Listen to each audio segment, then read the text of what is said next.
राधे राधे दोस्तों, मैं ममता आपका स्वागत करती हूँ आपके अपने चैनल ममता होम नर्सरी में। और नवरात्रि के ये कुछ आखिरी दिन बचे हुए हैं और इन दिनों में मैंने एक सीरीज़ चलाई थी जिसमें मैंने माता रानी पर चढ़ाए जाने वाले सारे फूलों के बारे में आपको बताया था। उन पौधों की देखभाल कैसे करनी है उनमें से कुछ मैं बता चुकी हूँ। और ये मेरा लास्ट एपिसोड है, यानी कि लास्ट वीडियो है, जिसमें मैं कुछ पौधे बता रही हूँ जो कि माता रानी को चढ़ाने के लिए, उनके मंदिर में माला वगैरह बनाने के लिए बहुत शुभ माने जाते हैं। इससे आगे मैं आज जानकारी शुरू करूँ, आप मेरे चैनल को लाइक कीजिएगा, शेयर कीजिएगा, नए हैं तो सब्सक्राइब कीजिएगा और बेल आइकन दबाइएगा ताकि हर नोटिफिकेशन आप तक पहुंच जाए। तो दोस्तों, जैसे कि आप देख रहे हैं, ये अपराजिता की बेल है। इसको मराठी में शिवली बोला जाता है और बहुत ही पवित्र फूल है। मंदिर में चढ़ाने के लिए स्पेशली विष्णु भगवान को अर्पित किया जाता है। और इसके बारे में मैंने एक वीडियो डाला हुआ है, अगर आप लोग को इसकी पूरी जानकारी चाहिए तो आप उस वीडियो में जा सकते हैं। कैसे इसकी देखभाल करनी है और क्या क्या केयर टिप्स हैं। स्पेशली ज़मीन में तो कोई भी पौधा बहुत अच्छे से रह जाता है, लेकिन अगर आप पॉट में लगाते हैं तो उसकी बहुत ही देखभाल करनी पड़ती है, ध्यान रखना पड़ता है। तो जल्दबाजी में अगर मैं थोड़ा सा आपको डिटेल में बताऊं तो इस पौधे की जड़ में मैंने किचन कंपोस्ट डाला हुआ है। मिट्टी को चारों तरफ से खोद करके थोड़ी दूरी पर मैंने किचन का जो वेस्ट होता है, फलों के छिलके सुखा के डाले हुए हैं और लिक्विड फर्टिलाइज़र देती हूँ। और सुबह की धूप आती है इसमें, छन के आधे दिन की धूप इसको चाहिए। और कम पानी अगर पॉट में लगाते हैं तो सूखने के बाद डालिएगा। मेरे पास है वाइट कलर है, नीला कलर है और डबल प्लेटेड में एक, यानी कि डबल गुच्छे वाला नीले रंग का फूल है। और एक कलर है मेरे पास जो कि गमले में लगा हुआ है, वो भी मैं आपके साथ शेयर करना चाहती हूँ। और यह है लाइट पर्पल कलर का अपराजिता जो कि मैंने पॉट में लगाया हुआ है अभी। तो दोस्तों, अगर आप नर्सरी जाना चाहते हैं तो अपराजिता की ये बेल वाला पौधा पक्का लाइए। अगर आप नर्सरी से नहीं ला रहे, कहीं आपको बेल दिखती है तो उसके नीचे आप ज़मीन में देखिए, बहुत जल्दी से और बहुत तेज़ी से फैलने वाला पौधा है। और इसको किस तरह से लगाया जाता है ये दिखाती हूँ मैं। इसके बीज होते हैं जो कि बीन्स जैसे हल्के से पतले होते हैं और उससे आप इसका प्रोपोगेशन कर सकते हैं। ये वाइट कलर का है और एक ब्लू कलर और एक मैंने लाइट पर्पल कलर आपको दिखाया। और इसका प्रोपोगेशन कैसे होता है ये मैं आपको बताती हूँ। छोटी सी जो बीन्स की फली होगी उस फली को निकालिए और ज़मीन में लगा दीजिए।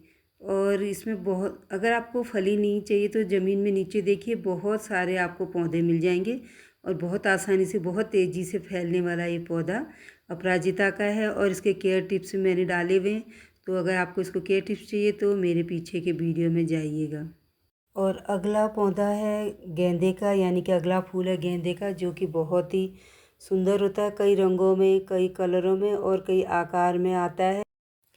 ये बड़े कलर का गेंदा है जो कि कटिंग से लगाया गया है। और अगर आप चाहें तो इसको फूलों से भी लगा सकते हैं, कटिंग से भी, और नर्सरी से भी लेके आ सकते हैं। 10-20 रुपये में आसानी से ठंडियों में मिलने वाला ये पौधा है। अगर आप नर्सरी से नहीं लेकर आ रहे हो और आपको गेंदे का कहीं एक पौधा ऐसे मिल जाता है तो आप उसकी कटिंग भी लगा सकते हैं।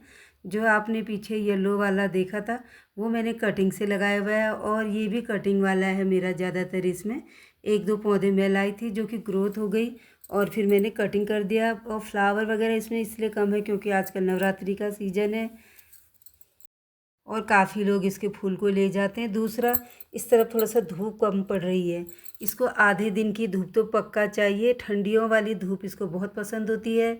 अगर ठंडी का मौसम हो तो बहुत अच्छे से खिलते हैं। ज़्यादा गर्मी में, आजकल तो थोड़ा हाइब्रिड की किस्में आ रही हैं जो गर्मी में भी फ्लावरिंग करती है, लेकिन इसको ठंडा मौसम चाहिए। और स्पेशली अगर आप गर्मी में लगाना चाहते हैं तो एक ऐसी जगह पर रखिए जहाँ इसको ठंड मिले और पानी मिलता रहे और ज़्यादा डायरेक्ट बहुत दिन भर की तेज़ धूप इसको ना मिले। और ये देखिए, जो मैं पौधे लेके आई थी उसमें से जो भी मैंने देखा था वहाँ कटिंग थी और ये भी कटिंग है। तो देर मत कीजिए दोस्तों, अगर आपको कहीं भी कटिंग मिलती है तो लेके आइए। और ये बहुत ही कम देखभाल वाला पौधा है, ज़मीन में है तो इसकी बहुत अच्छे से ग्रोथ होती है। ज़मीन में लगा हुआ है और देखिए किस तरह से ज़मीन में ये फैला हुआ है। अगर पॉट में लगाते हैं तो इसको थोड़ा विशेष देखभाल की ज़रूरत होती है, इसके लिए गोबर की खाद चाहिए। और पॉट में है तो एक ऐसी जगह पर रखिए जहाँ इसको आधे दिन की धूप मिले। अगर आपका ठंडियों का मौसम है तो पूरे दिन की धूप या आराम से सहन कर सकता है। और समय समय पर इसके काट छाँट कर दीजिए। देखिए मैंने काट छाँट नहीं किया तो कितना लंबा और फैल रहा है, और काफ़ी दिनों से इसको खाद भी नहीं दी गई है। अब इसमें खाद डालनी पड़ेगी जिससे और ज़्यादा फ्लावरिंग करेगा, स्पेशली गोबर की खाद। और ये कटिंग लगा रही हूँ मैं, देखिए बस एक आपको इतनी सी कटिंग मिल जाती है तो इसको ऐसे ज़मीन में डाल दीजिए। ये भी कटिंग से लगाया हुआ है, और इस तरफ जितने भी पौधे हैं मैंने इस तरफ ये वाला भी कटिंग से लगाया हुआ है। कटिंग से ये आसानी से मिलने वाला पौधा है। तो दोस्तों इस नवरात्रि में आप ये पौधा पक्का लगाइए, और अगली नवरात्रियों तक आपको इसके प्यारे प्यारे खिले हुए फूल मिलेंगे। और बहुत ही कम देखभाल वाला, बहुत ही रफ एंड टफ प्लांट है। एक बार आपने लगा दिया तो 5-6 महीने तक लगातार ये आपके आंगन में रहेगा, जब तक कि गर्मियाँ नहीं आ जाती है, और आपको फ्लावरिंग देता रहेगा। और अगला आपका सबका ठंडियों का राजा, जाना पहचाना पौधा गुलदाउदी का। कई रंगों में और कई कलरों में आने वाला। ठंडियाँ शुरू हो चुकी हैं दोस्तों, और अब आप किसी भी नर्सरी में जाएंगे, स्पेशली इन दिनों भी, तो आपको ये पौधा मिलेगा। ये हाइब्रिड का है, थोड़ा बड़े साइज का है, और इसमें छोटा भी आता है। ढेर सारे कलर आते हैं, ढेर सारे रंग और साइज के हिसाब से आप लेके आइए जो आपको अच्छा लगता है। और मार्च अप्रैल तक, यानी कि अगली गर्मी आने तक, ये आपको ऐसे ही आपके आंगन में खिला हुआ मिलेगा। और इसके लिए भी ठंडा मौसम, जो भी अभी मैंने फूल दिखाए हैं ज़्यादातर ठंडियों वाले हैं, ज़्यादा गर्मी सहन नहीं कर सकते। इनको भी आप अगर लेके आते हैं, स्पेशली ज़मीन में तो ठीक है ये। अगर आप पॉट में लगाते हैं तो पॉट में इसको ऐसी जगह पर रखिए जहाँ ठंडियों में तो 4-5 घंटे की धूप इनको चलेगी, लेकिन गर्मियों में ज़्यादा धूप सहन नहीं कर सकेंगे। को अगर लाते हैं तो समय समय पर इनकी पिंचिंग करें, ताकि आपको ऐसे घना फूल चाहिए तो आपको समय समय से इसकी पिंचिंग करनी पड़ेगी। और इसकी खाद के लिए तो ज़्यादातर अगर फ्लावरिंग चाहिए तो हर प्लांट को नाइट्रोजन, यानी कि गोबर की खाद अगर स्पेशली इन पौधों को मिल जाए तो बहुत ही अच्छा होता है। गोबर में नाइट्रोजन, फास्फोरस होता है, जो फूल के साथ साथ पत्तों को भी अच्छे से रखता है। और ठंडी होती है तो गोबर की खाद एक गर्म खाद मानी जाती है ठंडियों के पौधों में। अगर हो सके तो आप गोबर की खाद इसमें डालिए, नहीं तो आप वर्मी कंपोस्ट और लिक्विड फर्टिलाइज़र का भी यूज़ कर सकते हैं। तो दोस्तों अब बात करते हैं इसका प्रोपोगेशन कैसे किया जाए। प्रोपोगेशन के लिए इसका छोटी सी एक स्टेम लीजिए, और इसको आप ज़मीन में किसी पॉट में या फिर कहीं ग्लास वगैरह में कहीं भी इसको लगा के रख दीजिए। और 15-20 दिन के अंदर इसकी नई ग्रोथ हो जाती है।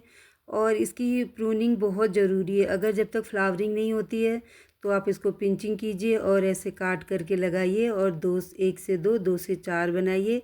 और अगर आप जल्दी फ्लावरिंग वाला पौधा लाना चाहते हैं स्पेशली ठंडियों के लिए, तो आप नर्सरी जाइए, और वहाँ आपको बहुत सारे कलर में और आकार में ये पौधे मिलेंगे। बहुत ही प्यारा एक ठंडियों में खिलने वाला गुलदाउदी का पौधा है। गुलदाउदी कई रंगों में और कई आकार में आती है। ये हाइब्रिड है, बड़े वाले फ्लावरिंग होगी इसमें। और अगर देसी वाला लाएंगे तो उसमें छोटे फूल होते हैं। दोस्तों अपने घर को, अपने आंगन को इन फूलों से सजाइए। गुलदाउदी के जो फूल हैं बहुत सारे कलर में आते हैं। कोई भी कलर आपको अगर नर्सरी में जाते हैं और आपको पसंद आता है, और इस नर्सरी में इस नवरात्रि में अगर आपने लगाए तो अगली नवरात्रि तक आपको इसके फूल बहुत सारे मिलेंगे, और आपको फूलों के लिए कहीं नहीं जाना पड़ेगा। ठंडियों में और ठंड में रहने वाला, ठंड को पसंद करने वाला एक प्यारा सा फूल। और जो भी मैंने फूल दोनों दिखाए, गेंदा भी ठंडियों वाला है, अपराजिता भी हल्की ठंड पसंद करता है। ठंडियों में आपके आंगन में खिलने वाले और अगले चैत्र नवरात्रि तक रहने वाले ये पौधे हैं। तो कैसी लगी आपको ये जानकारी, कमेंट करके ज़रूर बताइएगा। और इतनी देर तक मेरे वीडियो में बने रहने के लिए धन्यवाद।